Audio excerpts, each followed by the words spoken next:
ભગવાનનું ભજન કરવાથી કૃષ્ણ ભગવાન પ્રગટ થયા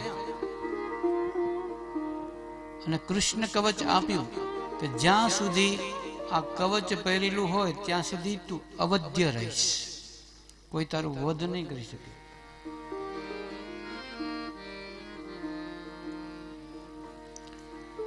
અને બ્રહ્માજી એ સમય હાજર થઈ અને શંખચૂડને કહે છે કે શંખચૂડ પુષ્કર સરોવરની પાસે તુલસી શિવનું ભજન કરી રહી છે, એની સાથે તું પાણી ગ્રહણ કર. બ્રહ્માજીની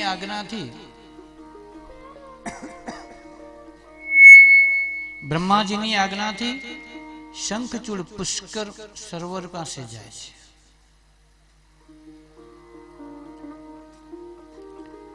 ત્યાં કને હા આવું રેતું રાખો ને, સેટિંગ ના બગાડો ને, ઘડી ઘડી બદલી કેમ જાય એનું કારણ શું?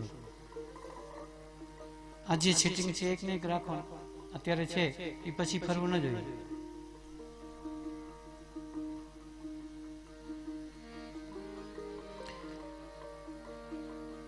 ઓમ નમઃ શિવાય. હરયે નમઃ. પછી તુલસી સાથે બ્રહ્માજીની આજ્ઞાથી પાણી ગ્રહણ કર્યું છે.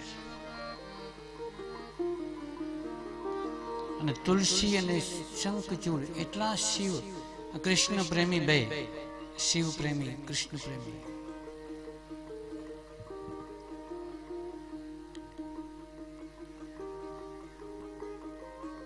તુલસી જ્યારે લગ્ન કરીને આવે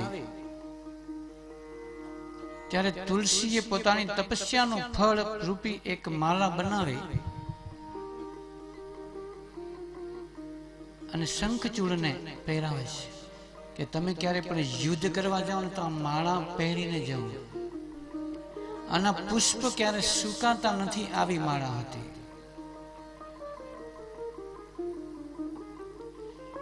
પછી તો માળા હાથમાં આવી, એક દેવને જીત્યા, બીજા દેવને જીત્યા, ત્રીજા દેવને, ચોથા દેવ, બધા સાથે શંખચૂડ યુદ્ધ કરી અને દેવતાઓને સ્વર્ગમાંથી હાંકી કાઢ્યા.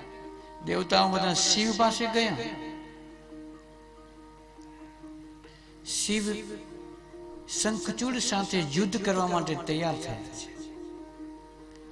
તુલસી ના પાડે છે કે તમે બધાને પહોંચી શકશો પણ શિવને નહીં પહોંચો, તમે મહેરબાની કરીને યુદ્ધ કરવા ન જાઓ.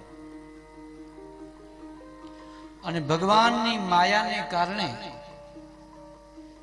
રોજ યુદ્ધ કરવા જાય ને એટલે તુલસીએ જે પોતાના વ્રતથી જે પુષ્પમાળા બનાવી રાખી હતી ને એ ન પહેરી. અને શંખચૂડ દાતારમાં પણ એનું નામ છે, શાસ્ત્રમાં વાંચો ને દાતાર, એમાં 10મા નંબરે એનું શંખચૂડનું નામ છે.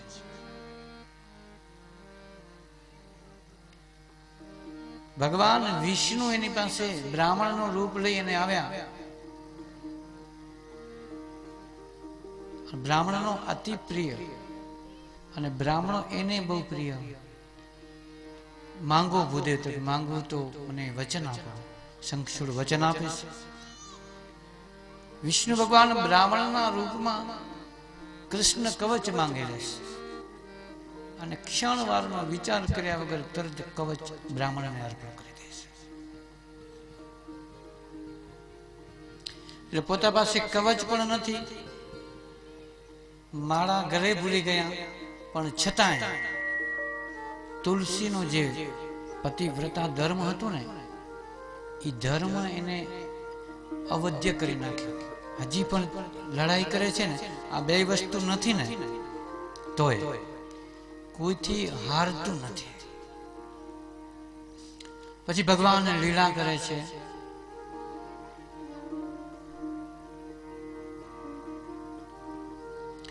કે આ શંખચૂડનું વધ કેમ નથી થતું, વિચાર્યું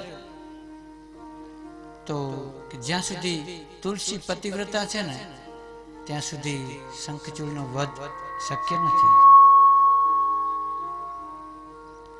વિષ્ણુ ભગવાને શંખચૂડનું રૂપ લીધું છે. બોલો, તુલસીનું વ્રત ભંગ કરવા માટે.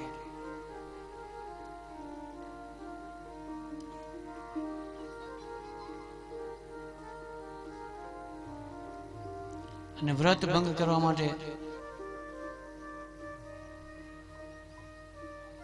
વિષ્ણુ નારાયણે શંખચૂડનું રૂપ લીધું છે અને તુલસીનું પતિવ્રત ધર્મ તોડાવે છે. જ્યારે તુલસીને ખબર પડી કે આ કોણ છે, આમાં દુષ્ટ મારું પતિવ્રત તોડાવ્યું કોણ છે,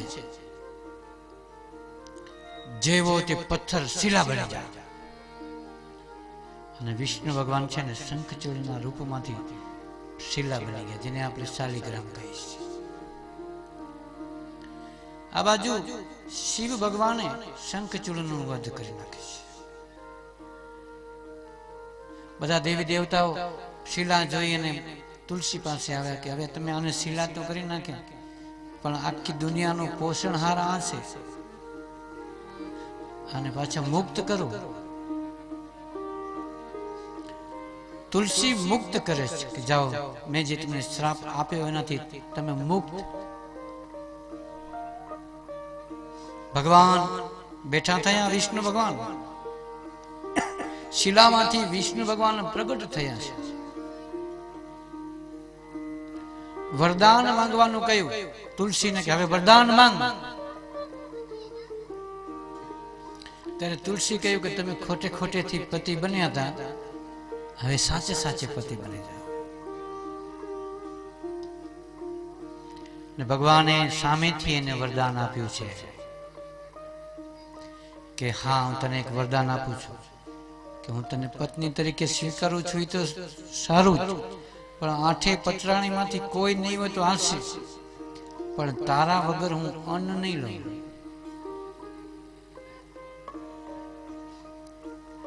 કોઈ પણ વિષ્ણુ નારાયણ ભગવાનનો પ્રસાદ કરો ને, તેમાં તુલસી પાન રાખવાનું કારણ આ છે.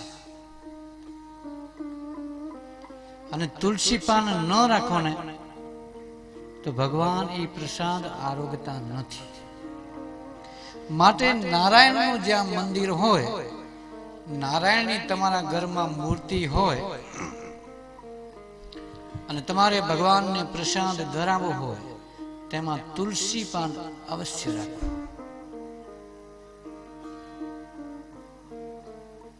આમ વરદાન આપી તુલસી ઝાડ બની ગયા છે. અને ત્યારે ક્રિયા મુજબ આપણે તુલસી વિવાહ કરાવીએ છીએ ને શાલિગ્રામ સાથે, દેવ દિવાળીમાં. તે દીથી પ્રથા પડી ગઈ. દેવ દિવાળીનો દિવસ હતો એટલે તે દી તુલસી વિવાહ થયા. તે દીથી આજ દી સુધી હર દેવ દિવાળીના 11થી કરી અને પૂનમ સુધીમાં ગમે ત્યારે તુલસી વિવાહ થઈ શકે. કાર્તક મહિનાની 11થી પૂનમ સુધી. પછી બીજી એક વાત તમને સમજાવું કે આ જે 11, 12, 13, 14 અને પૂનમ, ઈ દેવ વિવાહ કહેવાય. શું? દેવ વિવાહ. આના સિવાય તમે જો તુલસી લગ્ન કરો ને તો એ પિતૃ વિવાહ કહેવાય. દાખલા તરીકે આપણા ઘરમાં કોઈ કુંવારો બાળક પુરુષ ઓફ થઈ ગયો તો આપણે નીલ પરણાવીને વાછડાને વાછડીને. એવી રીતે દીકરી કોઈ કુંવારી ઓફ થઈ જાય ને તો એની પાછળ તુલસી વિવાહ કરવામાં આવે છે.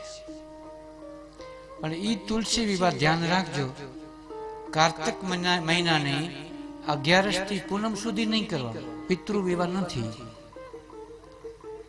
પિતૃ વિવાહ કરવા હોય તો 12 મહિનામાં બધા દિવસ કરો, મુહૂર્ત જોડાવીને. પણ આ 4 દિવસ પિતૃ વિવાહ નહીં. તુલસી પહેરાવો પણ દેવ સમજીને. આમ સબ બધા પોતપોતાના ધામે પધાર્યા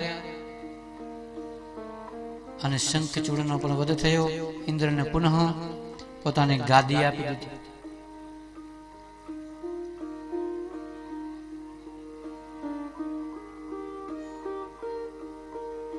અને પછી શૌનક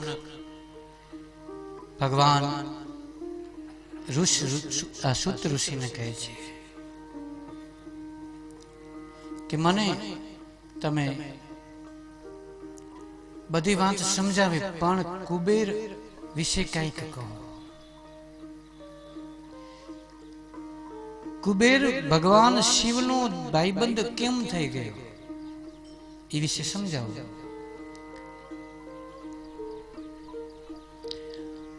આજે આપણે મને આદેશ થયો છે કમિટીનો કે થોડુંક વહેલું તમે પૂરું કરજો, કારણ કે સ્વાગત વિધિ ઘણી બાકી છે અને બીજી ક્રિયાઓ પણ, રસોડું અહીંયા જમવાનું છે ને અહીંયા ઢોલ વગાડવાનો છે ને અહીંયા નાચવાનું છે, તો થોડુંક 15 મિનિટ વહેલું પૂરું કરવું છે. એટલે કુબેરની કથા સંક્ષેપમાં લઉં છું કે એક શુદ્ર બ્રાહ્મણ હતો. ચોરી કરવાના બહાને શિવ મંદિરમાં ગયો. ભૂખ લાગી હતી, એમ થાય કે કંઈ લઈ લો, પણ કાંઈ દેખાતું નતું અંધારું હોવાને કારણે. તો પોતાનું ઉપવસ્ત્ર હળગાવ્યું અંદર.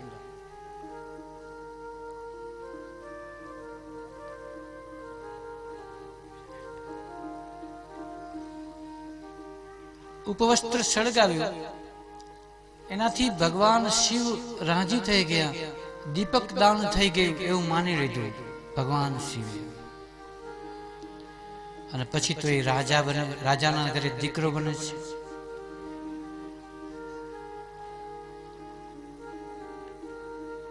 ડાયરેક્ટ ગુજરી ગયા પછી શિવલોક મળ્યું ને બીજો જન્મમાં વિશ્વશ્રવાને ત્યાં જન્મ થાય છે રાજાના દીકરા તરીકે. પછી અમુક સમય પછી રાજાનું મરણ થાય છે, પોતાને રાજા બની જાય છે.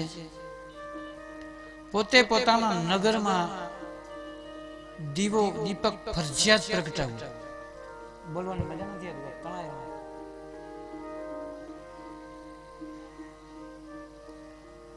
પોતે પોતાના નગરમાં દીપક પ્રગટાવવું ફરજિયાત કરી નાખ્યું.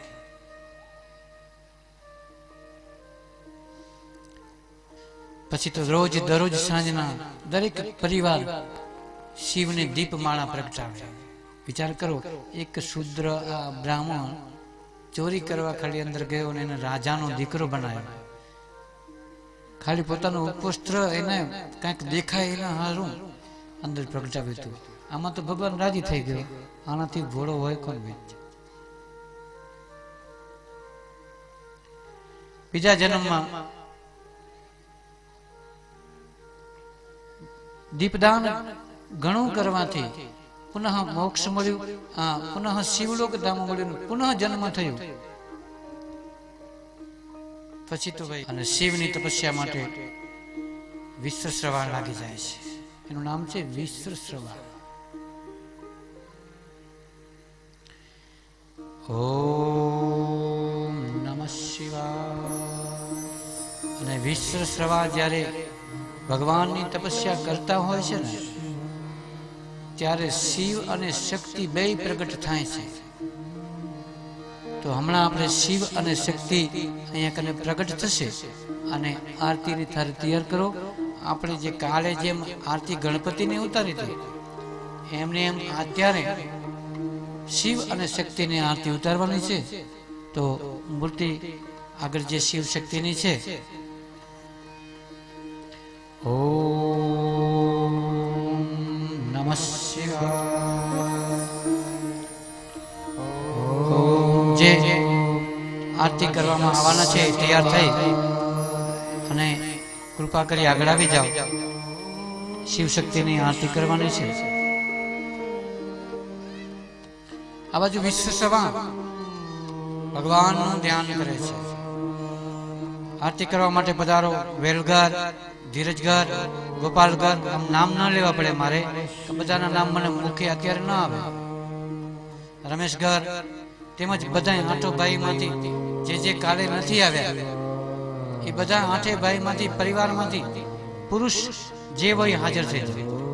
રોહિત, વસરામ, દરેક ભાઈઓ. ઓમ નમઃ શિવાય હરિ ઓમ નમઃ શિવાય. ઉપર બેઠા આમ વિષ્ણુ સર્વ બધાને હાજર કરી લો. પેલા વિષ્ણુ સર્વા હજી તપસ્યા કરે છે. દેવી અને ભગવતી પ્રગટે ને પછી આરતી કરજો. ત્યાં સુધી આરતી નીચે નાખી દો અને ધૂનમાં લાગી જાઓ. ઓમ નમઃ શિવાય. શક્તિના દર્શન કરવા હોય તો ધૂન તો કરવી પડશે. ઓમ નમઃ શિવાય હરિ ઓમ નમઃ શિવાય ઓમ નમઃ શિવાય. બેલઘર નથી દેખાતી. ઓમ નમઃ શિવાય. ધીરજગર ધીરુ બાબાજી. ઓમ નમઃ શિવાય હરિ ઓમ નમઃ શિવાય ઓમ નમઃ શિવાય હરિ ઓમ નમઃ શિવાય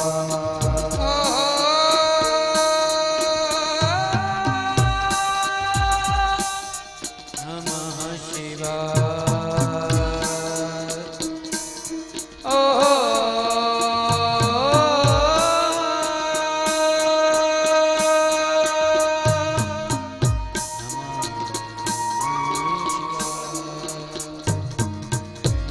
ઓમ નમઃ શિવાય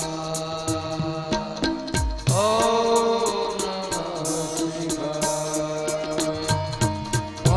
ઓમ નમઃ શિવાય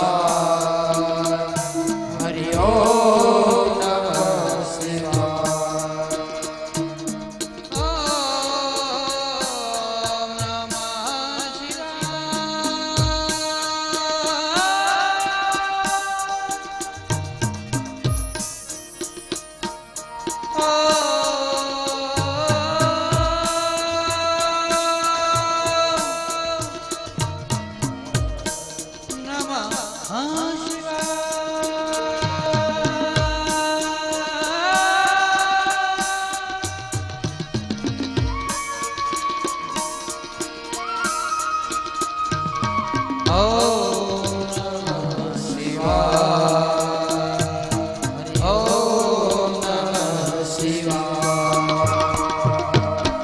ઓમ નમઃ જ્યારે પ્રાર્થના ચાલુ હતી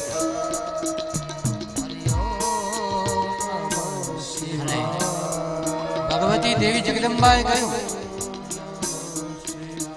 આ કોણ પ્રાર્થના કરે છે?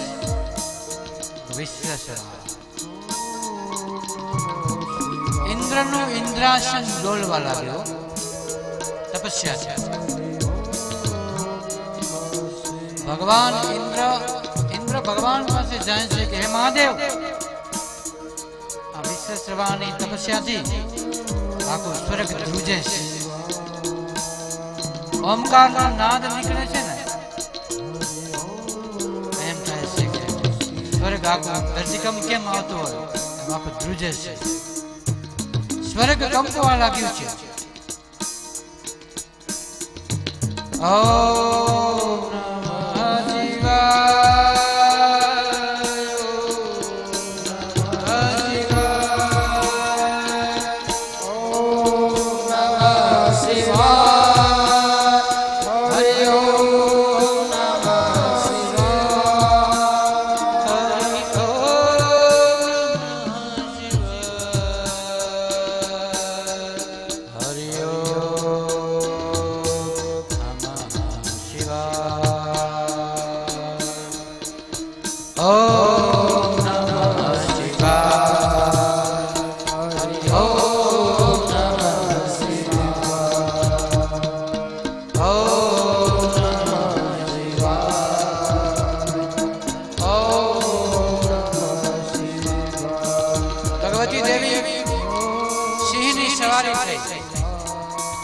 મહાદેવ નંદી ઉપર સવાર થયા અને વિશ્લેષવા પાસે આવે છે.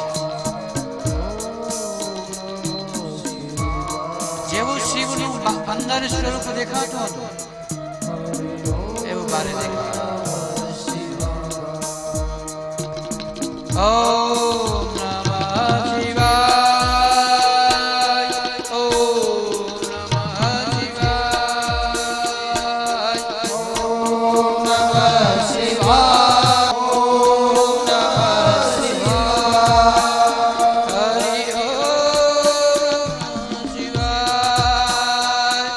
હરિ ઓમ નમઃ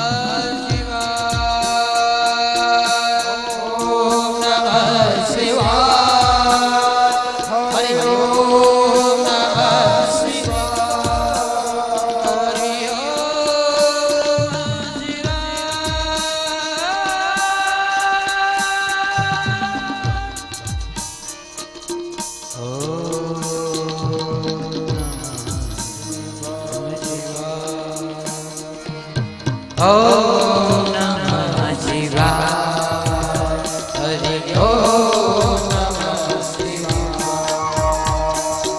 ઓમ